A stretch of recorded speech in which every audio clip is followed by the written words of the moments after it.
सदाशिवसमारम्भां शङ्कराचार्यमध्यमाम् अस्मदाचार्यपर्यन्तां वन्दे गुरुपरम्परां श्रुतिस्मृतिपुराणानाम् आलयं करुणालयं नमामि भगवत्पादशङ्करं लोकशङ्करं हरिः ॐ श्रीगुरुभ्यो नमः हरिः ॐ. My humble pranams to all Atma Jyotis, divine light of the self. I welcome all of you to today's session of Bhagavad Gita. I am not a Pandita, I am not a Jnani, I am not a Guru. I am just a seeker, sadhaka. I am conducting this study hour as a means for my learning. If there are any mistakes, please forgive me. We are studying Bhagavad Gita, chapter 4. We have completed 12 shlokas. Today we will be continuing from 13th shloka, chapter 4.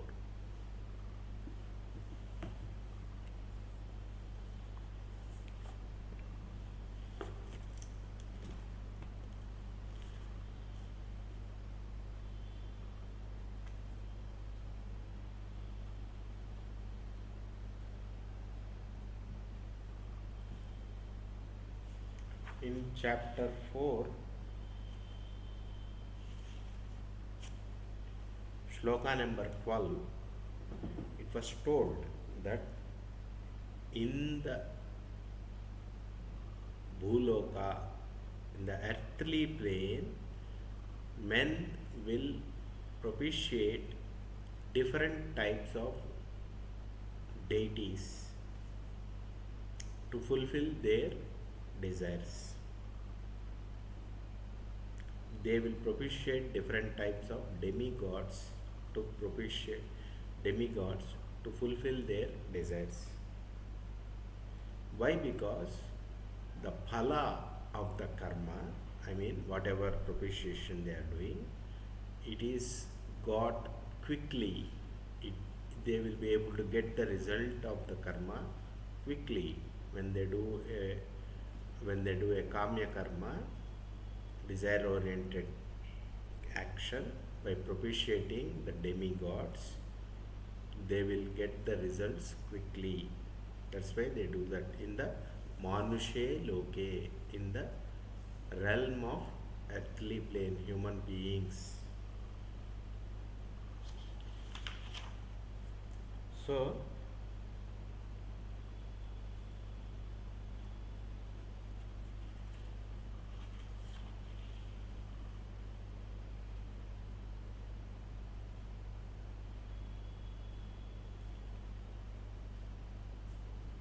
here in shloka number 12, Bhagavan has told the result of the karma is got very quickly in Manushe Loke, in the earthly plane. That means he is proposing that there are other lokas. It is a implied meaning that there are other lokas, and in other lokas the karma phala will be slower to get the result. But in Manava loka result comes quickly.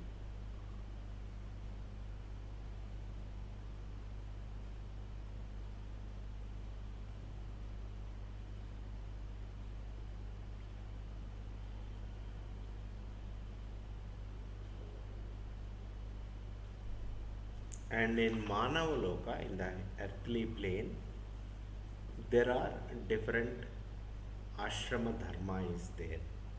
Different ashramas, varnashrama dharma is there. As per the varnashrama dharma, it happens. So, this varna, ashrama and desire and this qualification for the karma is there in manushe loke, in the human, in the earthly plane, manav loka, but it is not there in the other lokas. It is implied meaning. In the other lokas, it is not there. This kind of varnashrama dharma is not there. What is the reason for this? If you ask that question, the shloka number 13 explains that.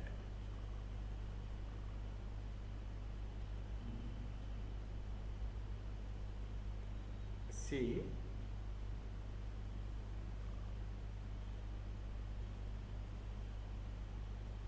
it can also be told in a different way. Shloka number 13 can be explained in a different way.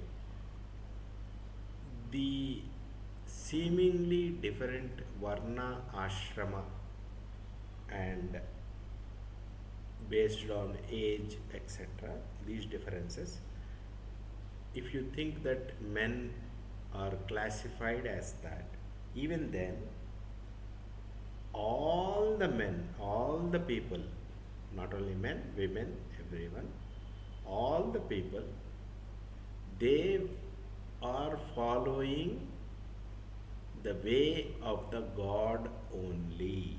That's how we have to understand. That's how we can understand the shloka number 13. There are many differences in human society, but in spite of the differences in the human society, everybody are following the path of God. That's what Krishna wants to, Bhagavan wants to convey. Because of, for that reason, the shloka number 13 is told.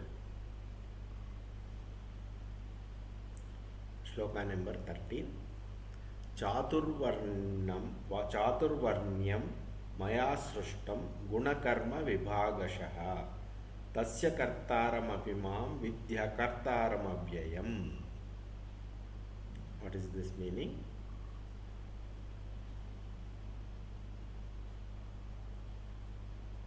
As per the differentiation as per the guna and differentiation as per the karma, 4 varnas have been made.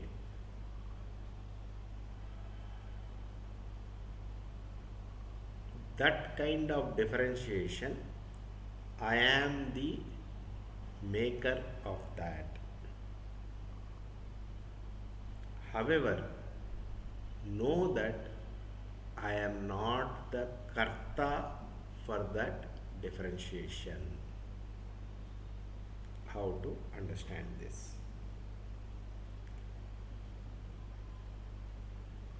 Chaturvarnyam means 4 varnas. Varna you can think of as a classification or a color or whatever it is. Color in the sense classification. They are made by the Ishvara. See, we should not understand this as a caste system. It is a Varna system. This is told in the Purusha Suktam, Brahmanosya Mukhamasi. In Taittiriya Aranyakam 3:12. In that mantra, in the Purusha Suktam, it is told the universe is imagined to be made as a differences. The different things in the universe are compared to different limbs of the Ishvara. In that, as per that, different things in the universe, whatever you see, is compared to different limbs of Ishvara. Now, we have to mention that in the current modern, not only that, more than 1,000 years or more than that, this has been taken into a degradation and came, the caste system came into being, which is a Vikruti in the Hindu society. The vision of the Vedic seer is not a differentiation. The vision of the Vedic seer is the universe, he has seen the universe, and it's a varied universe, variegated universe. Each part is considered a part of the Ishvara. Now, one part is higher, another part is lower, that is made up by the human mind. It is not a case where one varna is higher and another varna is lower. It is not that case. The varnas are imagined as a different parts of the Vaishvanara, Vishwarupa.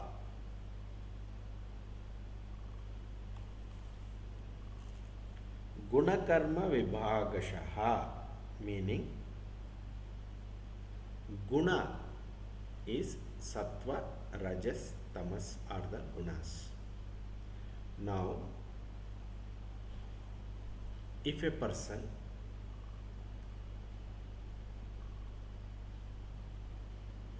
is predominantly of sattva guna, if a person is predominantly of sattva guna, now what are the, how do you know if a person has sattva guna? Is if you look at that person, if you try to understand the psychology of that person should be having mano nigraha.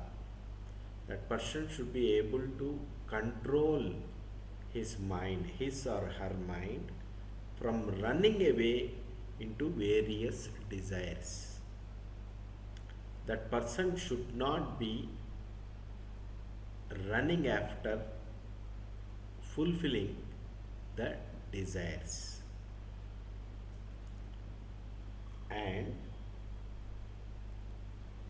also ability to control the sense organs. Sense organs are eyes, ears, nose, tongue, skin. All the sense organs are always running after the objects, sense objects, to fulfill the desires and to provide pleasure or pain. A person who has developed sattva guna will be able to control his sense organs from running away. So, we should always try to increase our sattva guna. The gunas are not part of the Atma. Atma is nirguna. Atma is nirmala.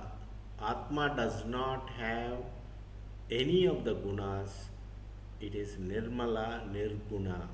But mind, which is a part of the Prakriti, has gunas. So if your mind is impure, let us say you have more of Rajoguna or Tamoguna, as per that your behavior will be there. If a person has Sattva Guna in the mind, more sattva guna in the mind, that person will be able to control his mind from running away to the desires, and that person will be able to control the sense organs from running away to the sense objects.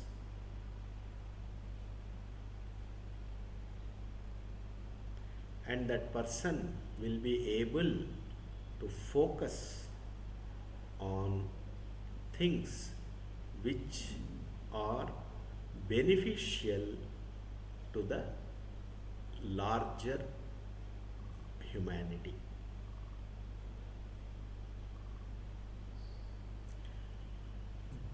Those are the qualities of a person who has sattva guna. Now, don't think that a person is born with that kind of gunas. Of course, samskara makes a impact. We can and we should develop sattva guna. It depends on proper training. That's why we have yoga, japa, tapa, etc. The company we keep will make us that kind of person. So if you keep holy company, Sri Ramakrishna Paramahamsa used to say, how do I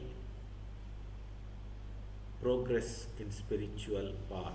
He always used to say, keep good holy company.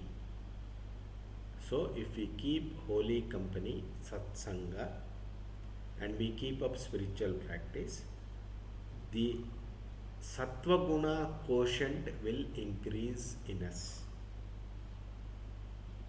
and we will be able to control our mind, control our desires, control our senses, and we will be able to contribute to the world for the benefit of the world. We will be able to wholeheartedly think for the welfare of the world.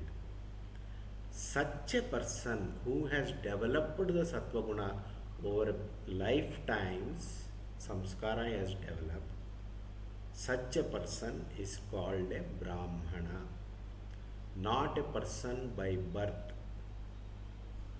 A person who has sattva guna, who works for the welfare of all, is a brahmana.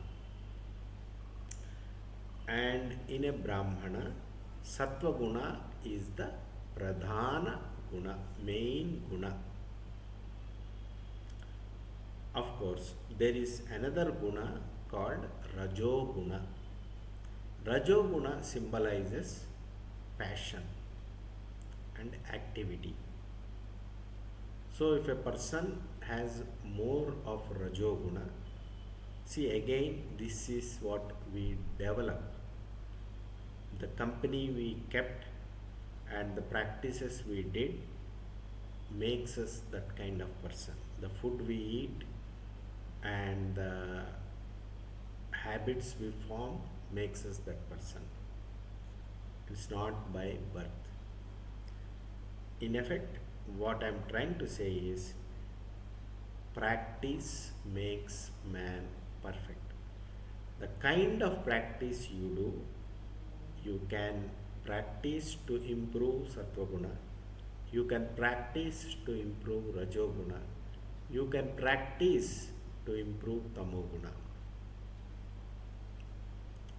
If you have practiced to improve rajo guna, you will be like a administrator, able administrator, able to rule a country or a state or a panchayat or whatever it is.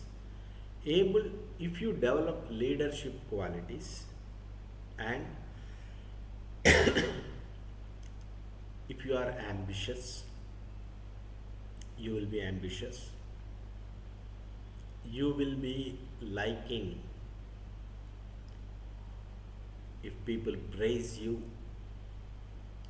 or you are more towards a rulership, leadership, and also in the defense forces, protecting the people, in the police forces, in the fire brigade. These are matters of valor. Now,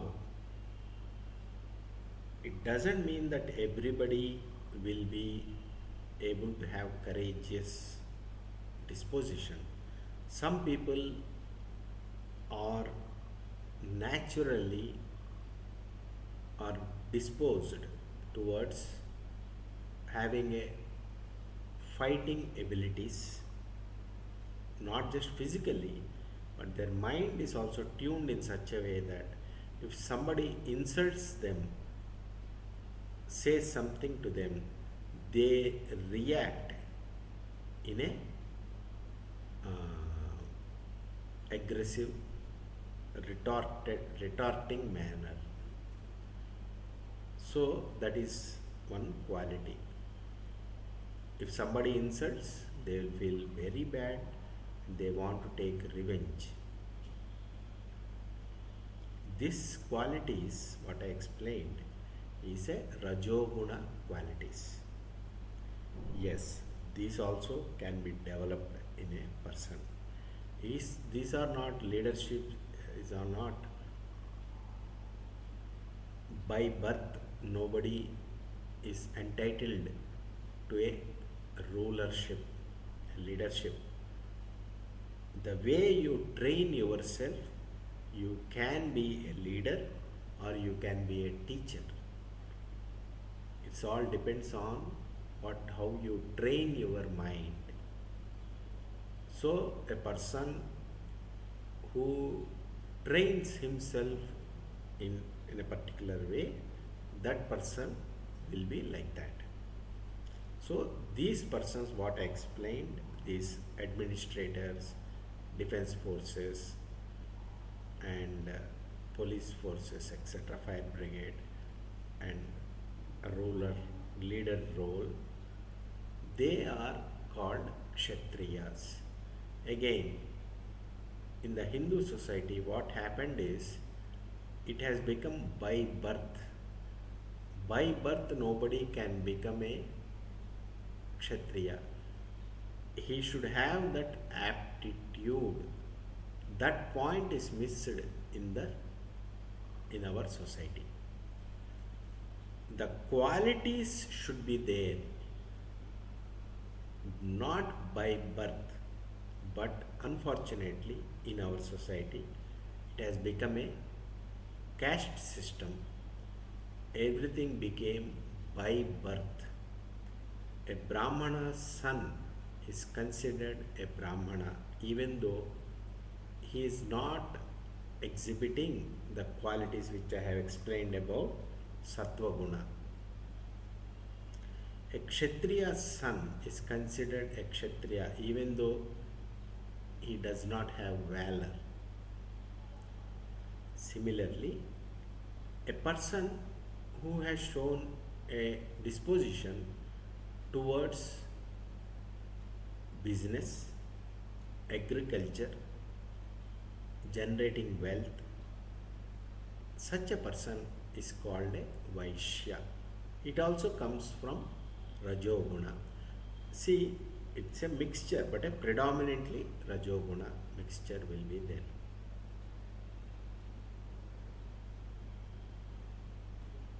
That is a Vaishya, merchant class, business class.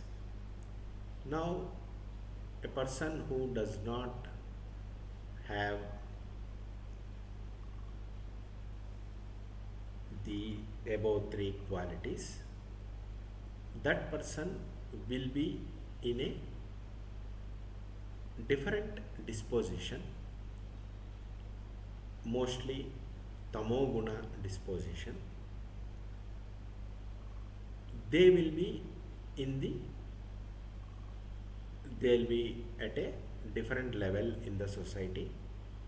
They'll be mostly satisfied with doing a jobs and in the service sector. They are called Shudra. Now again, it is not by birth. We have to very clear. We have to be very clear. Guna and karma based. We have to be very clear. It is not by birth. Now this classification is made even though different varnas are there, different classifications are being made based on the disposition and the training they have undergone. If all of them perform their duties properly, all of them are eligible for moksha. They are all following Sri Krishna's path. Whatever is my duty, if I do it as an offering to God, as a service of God, I am sure that I am following the path of God and I am on the path of liberation.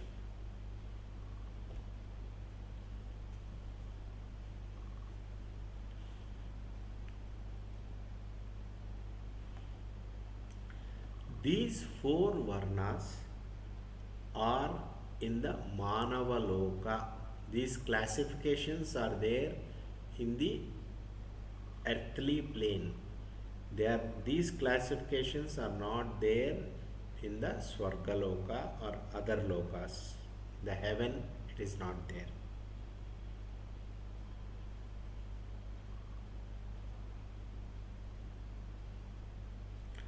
So, if an objection is raised that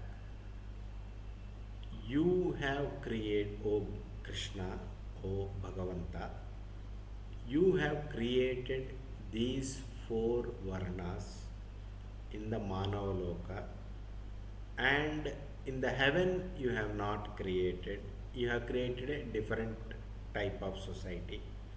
That means you have done a karma. That means you will get karma phala, you will get the fruits of the action. It is an action you have done, and you will get the fruits of the action, and you will also be subjected to samsara. This question can rise towards God.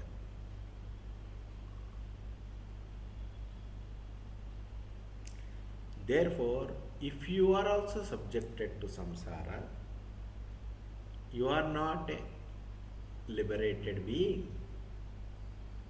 You are not a mukta. You are not Ishvara also. If you are subjected to karma, O Bhagavan, Sri Krishna, if you are subjected to karma, you are not Ishvara. This objection can be raised.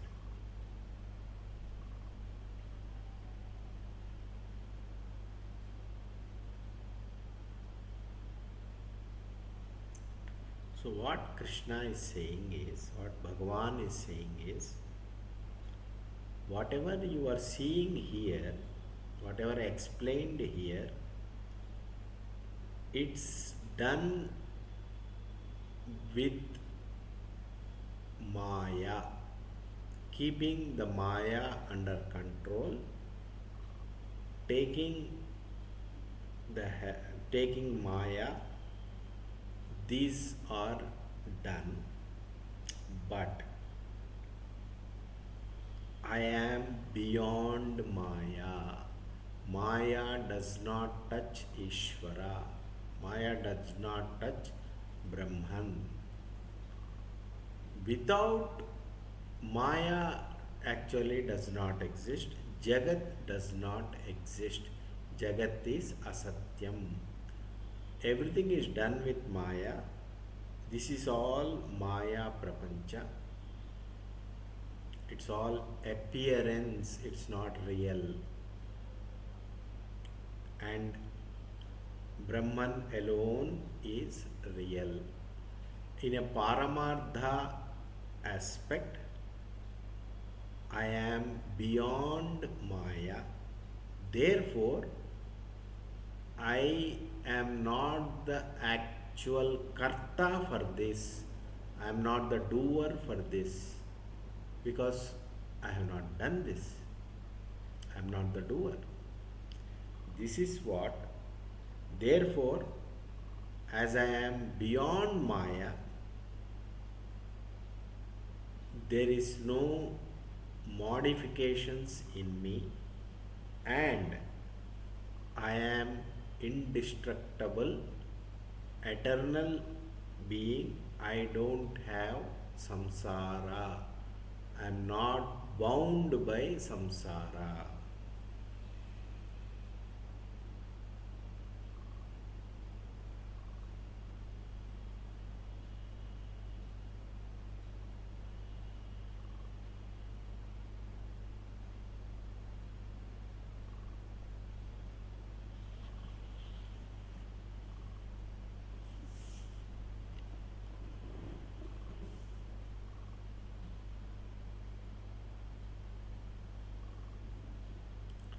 Hari Om Tat Sat.